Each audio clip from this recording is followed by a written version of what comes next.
Hello everyone, welcome to my channel. This is None of Your Business, aka BizCoon for short. And today we are reacting to another Religion for Breakfast video, this time on Nimrod. Not to be confused with the insult Nimrod, although I'm pretty sure this is where it comes from, the Bible's most mysterious king, which may or may not be Sargon of Akkad. And not that Sargon of Akkad, but this Sargon of Akkad. I don't really remember all that much about Nimrod, aside from the fact that I think it was either he who built the Tower of Babel, or he had a debate with Abraham on whether or not he could be considered like a god. Because I know that in like the ancient Fertile Crescent, within both like Mesopotamia and Egypt, there were all of the kings and stuff were basically gods to their people. The concept of a god king can be found in a lot of ancient cultures around the world, and Mesopotamia is no exception. Regardless, I'm curious to see what Andrew here has to say regarding Nimrod. But before I get started, let me speed it up so we don't have to spend too much time.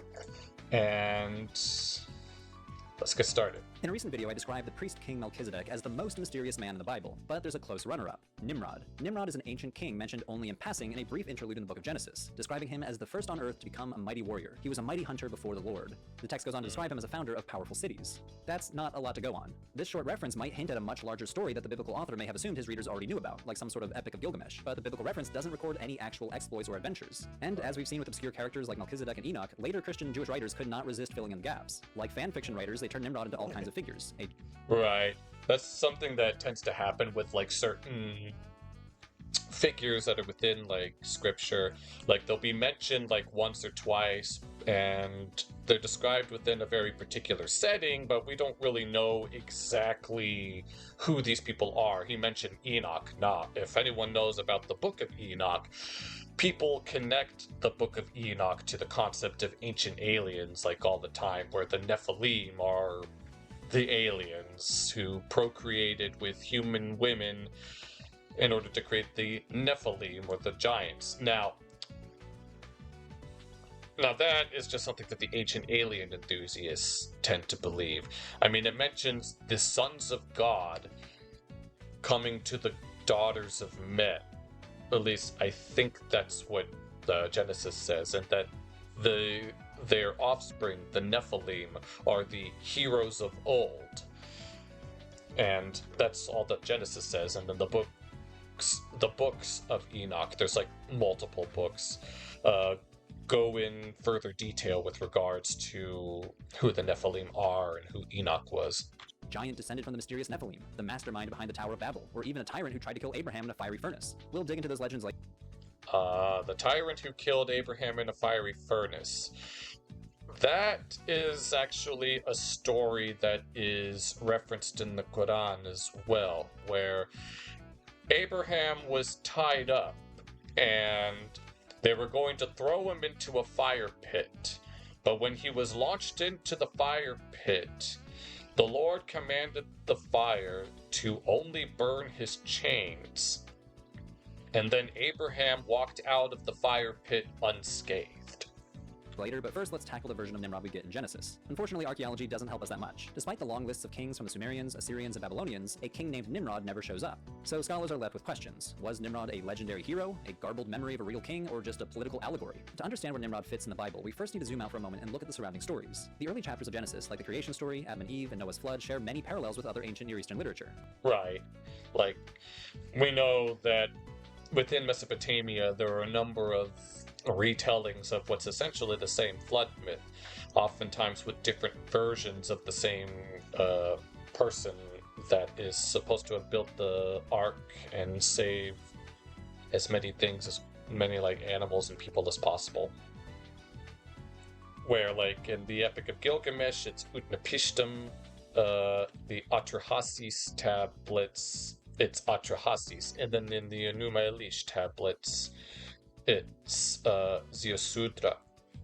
And all of these names, they're technically titles more than anything, and they all more or less refer to the same person, this king from this ancient city of Shuruppak. Like the Epic of Gilgamesh or the Epic of Atrahasis. And these chapters function somewhat like a self-contained mythological cycle, only loosely connected with the rest of Genesis. But after the flood, the biblical narrative begins to shift gears. Genesis chapters 10 and 11 act as a kind of bridge, moving the story from a mythic past into a fully populated world of well-established nations. Genesis chapter 10 kicks off this transition with a simple line. These are the descendants of Noah's sons, Shem, Ham, and Japheth. What follows is a long genealogy, often called the Table of Nations. It maps how the world is repopulated after the flood by tracing the descendants of Noah's 3 sons. According to the biblical scholar Thomas Hika, this is not just a list of names, it's a mythological map of the known world, an attempt to narrate the diversity of...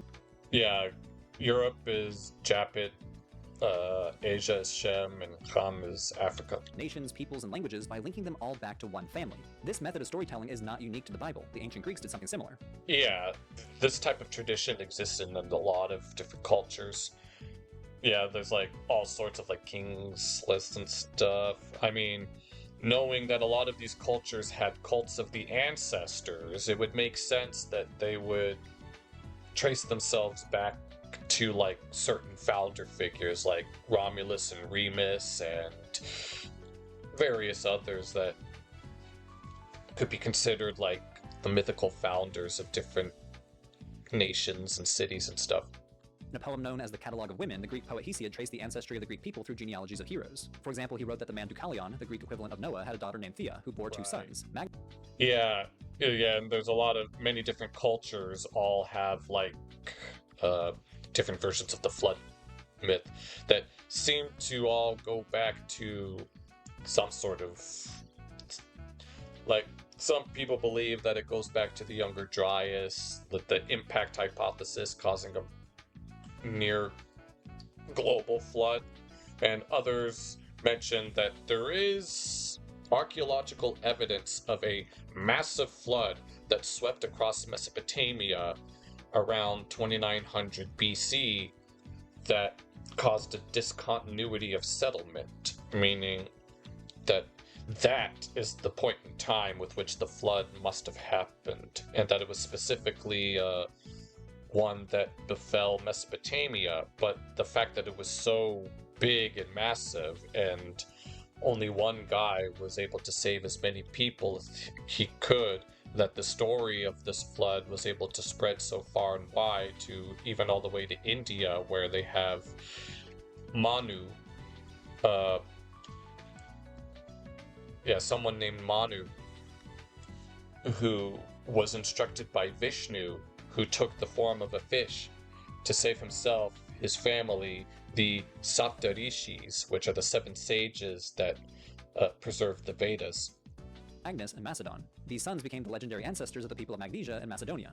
Hesiod also included figures like Arabus, the supposed ancestor of the Arabs. Now, of course, these stories are not historical in the modern sense, but they helped ancient readers understand where they came from and how their neighbors fit into a shared mythic family tree. Genesis chapter 10 plays a similar role in the Hebrew Bible. So, returning to Genesis, the actual story of Nimrod is just 4 verses long, tucked into the genealogy of a man named Cush, the Hebrew name for the ancient land of Nubia, just south of Egypt. It says Cush became the father of Nimrod. He was the first on earth to become a mighty warrior. He was a mighty hunter before the Lord. The beginning of his kingdom was Babel, Erech, Akkad, and Calneh in the land of Shinar. From that land he went into Assyria and built Nineveh, Rehoboth-ir, Calah, and Resen between Nineveh and Calah. Now, on the surface, this sounds like a straightforward description of a king who starts his kingdom in southern Mesopotamia around cities like Babylon and Uruk, and then expands northward into Assyria. Right, even though it says that he's of Cush.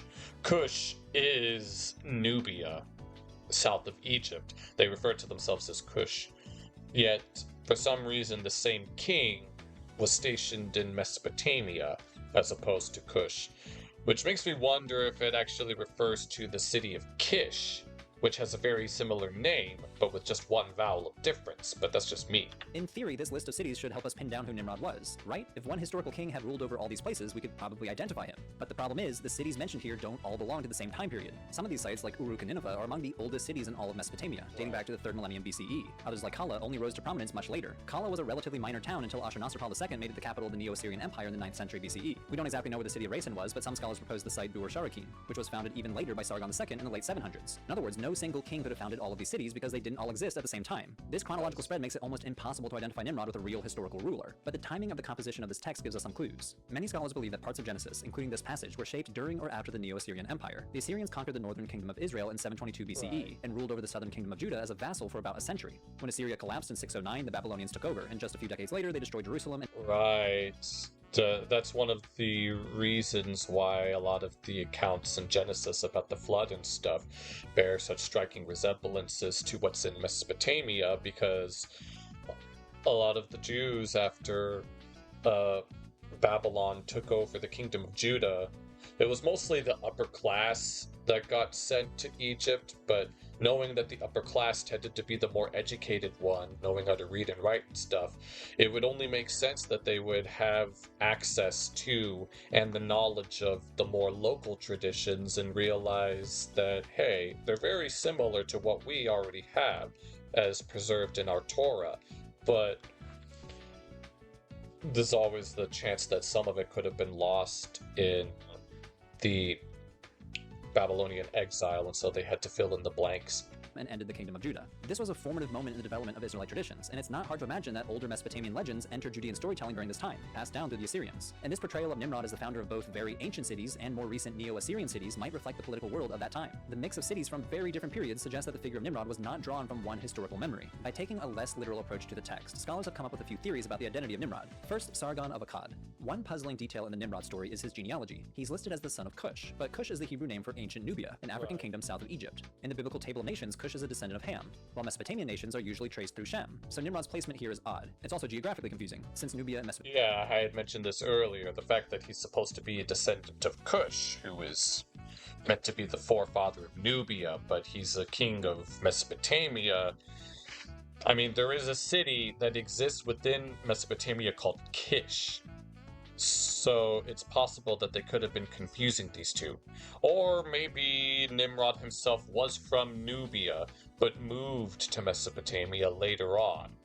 But whatever the case, I guess we'll have to wait and see. Mesopotamia are nowhere near each other. To explain this mismatch, the scholar Yigal Levine published a paper in 2002, proposing that the biblical author may have confused Cush with Kish. Yeah, I had a well-known... Yes, this is what I was referring to earlier. My avatar is in the way, but it should be fine.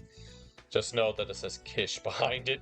A city near Babylon in ancient Mesopotamia. Kish was the city where kingship itself descended from heaven after the flood, and one of the most famous kings in... Right, that actually makes a lot of sense. Ancient Mesopotamian legend, Sargon of Akkad first ruled Kish before founding the Akkadian Empire, stretching from Babylonia up to Assyria. And even after moving his capital to the city of Akkad, Sargon kept the prestigious title, King of Kish. The Neo-Assyrian kings later revived this title, because the cuneiform character used to write the name Kish could also mean totality or entirety in the Akkadian language. So to be the king of Kish was to be the king of the world. The parallels between Nimrod and Sargon are hard to ignore. Both are remembered as the first great king. Both begin their reigns in Babylonia and extend their power up to Assyria, and both may be linked to the city of Kish, where kingship itself originated. And just as Genesis calls Nimrod a mighty hunter, Neo-Assyrian kings love to depict themselves hunting lions as symbols of divine power and control over nature. For example, the palace of Ashurbanipal in Nineveh is famous for its dramatic lion hunt reliefs. That sounds like a lot of things that even happen like to the modern day. There are people that will hunt lions solely for sport and glory, even though it's very, very frowned upon. If any of you remember the story of Cecil the lion and how big of a deal that was. I mean, people back in those days, like, lions could be found in Europe, but because of how ferocious they could be, naturally the people wouldn't want anything to do with them, and so they inadvertently caused their geographic range and population to greatly decrease, and even to this day they might still be struggling. Sargon of Akkad and his grandson Naram-Sin both enjoyed long reigns, and their legends remained well known for millennia to come, almost like Mesopotamia's version of King Arthur. So Levine concludes that Nimrod is a literary echo of Sargon and maybe his grandson, a version filtered through a Neo-Assyrian lens updated for a new audience. Now another theory takes a different angle entirely. Instead of looking for a historical king behind Nimrod, some scholars suggest that he may originally have been a Mesopotamian god who was later historicized as a human ruler. And if that's the case, then the confusing time gaps between the cities linked to Nimrod are not a problem at all. Gods, after all, don't follow human timescales. The leading candidate here is Ninurta, a Sumerian god of agriculture, hunting, and war. The worship of Ninurta remained influential for centuries, and his popularity surged again in the Neo-Assyrian period. Several Assyrian kings even incorporated Ninurta into their throne names. An important temple was also built to him in Kalhu, one of the... Right, regarding what he said about incorporating gods into their names, that's something that happens quite a bit within the context of, like, the ancient Middle East across the Fertile Crescent. Like, a lot of Egyptian dynasties will be named after certain gods, or certain pharaohs will be. Like, the Tutmoses are named after the god Tot, which is the ibis-headed god of wisdom, and then named like Amenhotep, which is in reference to the god Amun, would also be there. And then there's the famous Akhenaten, who named himself after the Aten sun disk. And here, Andrew just made the reference to Naram Sin. Sin is the name of the moon god in Akkadian. So obviously, within like ancient times, at least in this part of the world, a lot of kings and leaders and stuff will name themselves after gods. Of the cities listed in the Nimrod passage. The scholar Ron Hendel has recently argued that the name Nimrod could derive from Ninurta with a few plausible phonetic shifts, Nin to Nim and Urt to Rud. On this basis, Hendel suggests that Nimrod is a euhemerized version of Ninurta, meaning a god transformed into a legendary human. From the Israelite perspective, this figure becomes not just a mythic king, but a stand-in for the entire Assyrian Empire. To support his argument, Hendel points to another passage from the Hebrew Bible. That would be a very interesting way to put it, because I know that within more like mainstream Jewish thought, they tend to read like the Torah, which includes the first 5 books of the Old Testament, with more metaphorical and allegorical readings, although I'm sure that it depends on sects. I'm sure that like some of the more orthodox branches of Judaism might have more literal readings of certain passages, but others have more symbolic meanings. And maybe Nimrod is just a symbolic representation of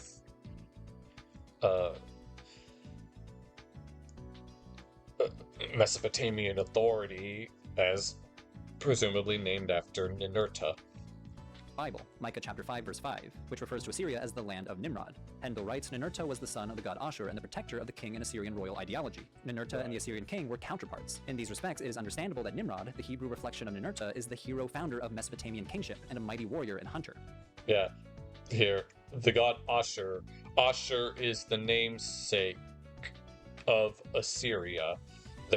Assyria's capital city was Ashur, and it was the name of their patron god. Just as a little bit of context. Other scholars agree, describing the Nimrod passage as the vestiges of Mesopotamian mythological motifs purposefully reworked to make them more acceptable for an Israelite believer. Right, because, you know, knowing the story of the origins of the Israelites and the Jews as a whole, we know the story of the Exodus. Moses brought his people out of Egypt. He received the Torah from the Lord and passed down the Torah to his people, and then them to their descendants, where they taught the worship of the one, He who is, which is what the Tetragrammaton means.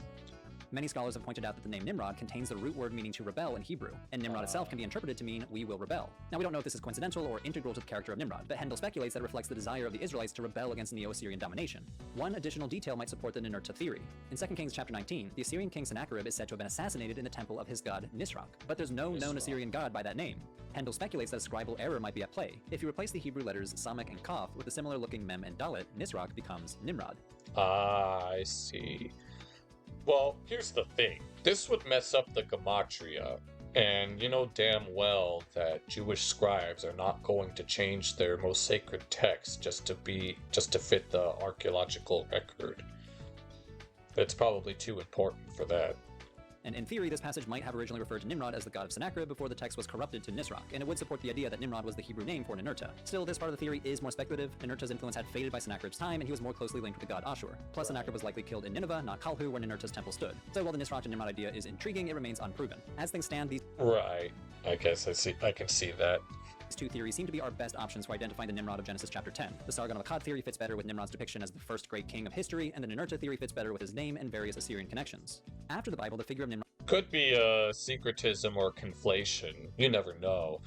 I mean, it could be seen as... I mean, I don't actually know whether or not Sargon equated himself to being Ninurta himself, but it's an interesting proposal and some more food for thought Nimrod took on a second life in Jewish and Christian imagination. Later interpreters reinvented his legacy, sometimes in surprising ways. Some of these new traditions cast him as a positive character. For example, the Targum Pseudo-Jonathan, an ancient Aramaic translation and elaboration of Genesis, adds a new twist to Genesis chapter 10. It says that Nimrod didn't want to be part of the so-called generation of divisions, so God moved him out of Shinar and resettled him in Assyria. That phrase, generation of divisions, refers to a mysterious line in Genesis 10:25, which says that in the days of Peleg, the grandson of Shem, the earth was divided.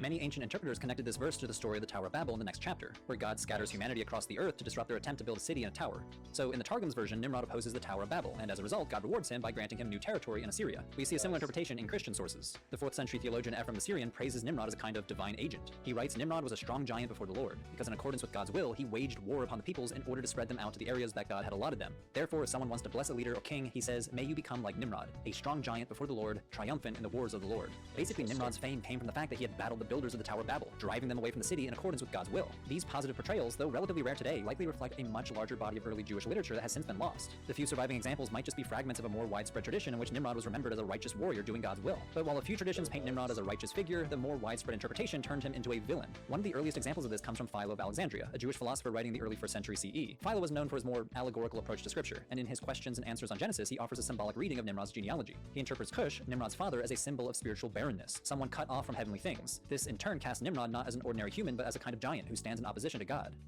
Let's say, why was Cush, the father of Nimrod, who began to be a giant and a hunter before the Lord, the father in this case, having a nature truly dissolute, does not at all keep fast the spiritual bond of the soul, nor of nature, nor of consistency of manners, but rather like a giant born of the earth, prefers earthly to heavenly things, and thus appears to verify the ancient fable of the giants and titans.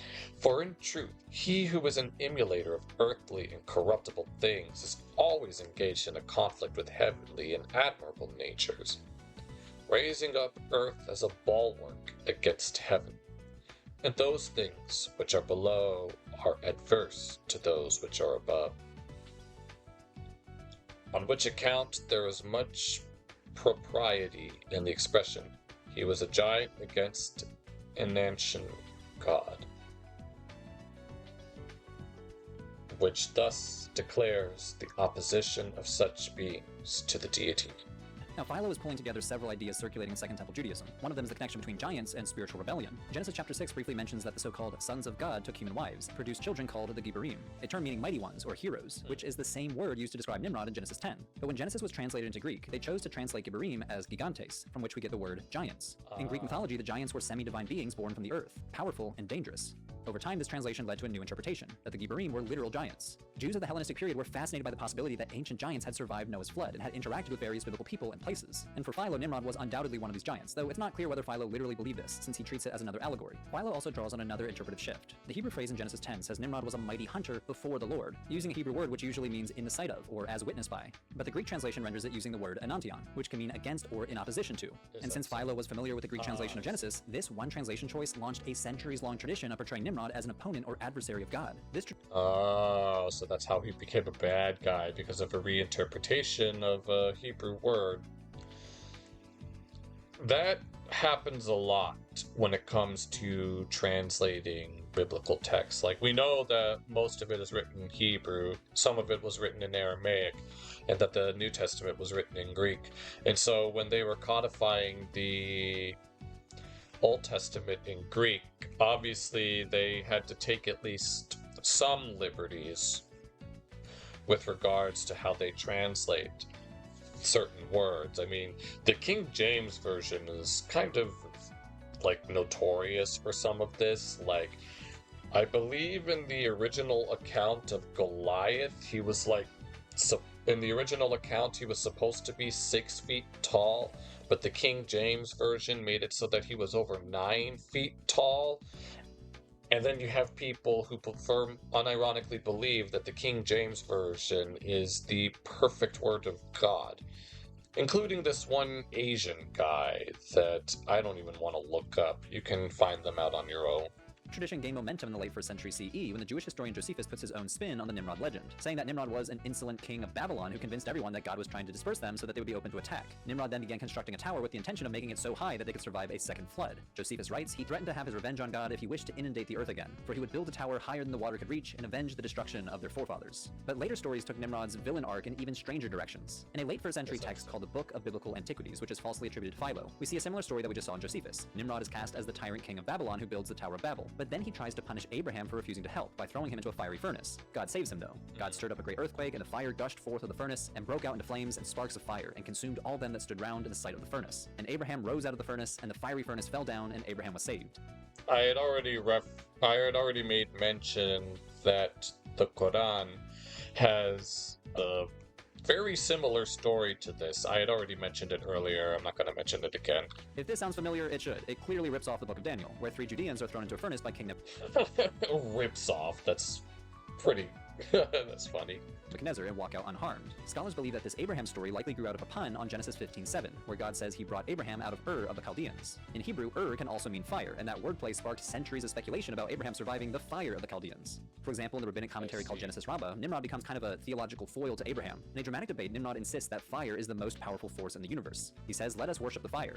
Abraham replies, "Should we not then worship the water, which extinguishes the fire?" Nimrod replies, "Then let us worship the water." And the conversation continues, saying we should worship clouds, wind, and then finally humanity.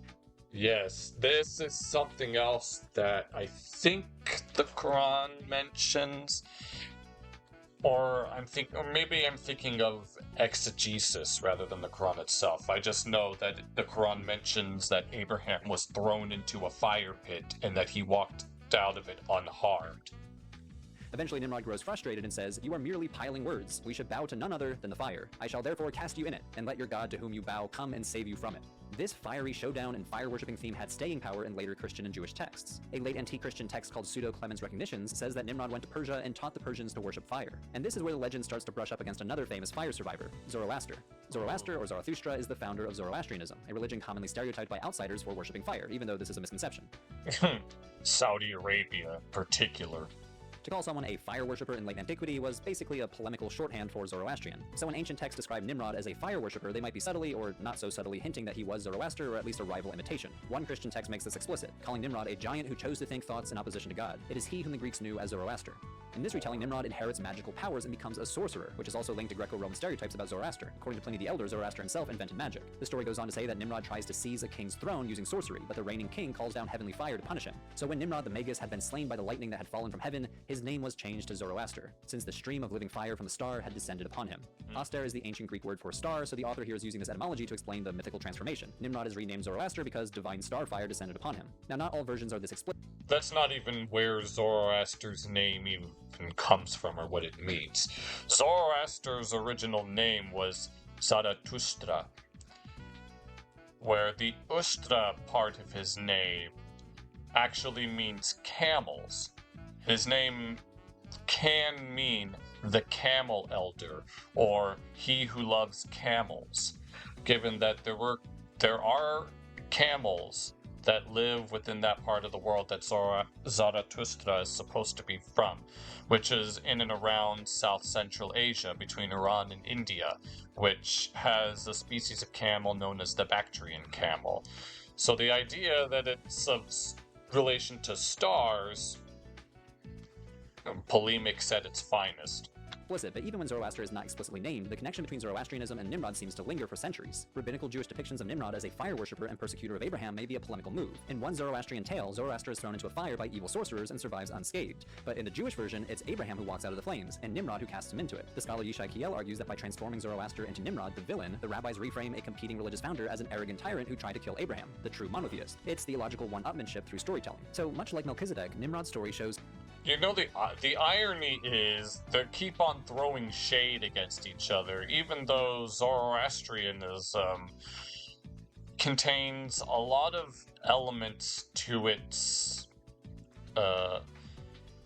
teachings and its theology and eschatology, that it has a lot in common with the other faiths of the Middle East, namely the concept of the Day of Judgment and heaven and hell. Both of those are very much found within Zoroastrian tradition. And the Zoroastrian tradition of Judgment Day and Heaven and Hell pretty much predate the other faith's conception of it. How the same person can be spun in totally different ways depending on who's telling the story. One moment he's God's mighty hunter, the next he's throwing Abraham into a furnace. That spin from hero to villain is something we face all the time when reading the news today. That's why I use ground. Well, there we go. Yep, a very nice segue into ground news. Hopefully one day I'll get a ground news sponsor. But that was a very nice video. It's interesting to know just to know that there are some things in life that we can't always answer. There's always something that there are things that we know, and there are things that we don't know, and then there are things that we think we know but might not necessarily know.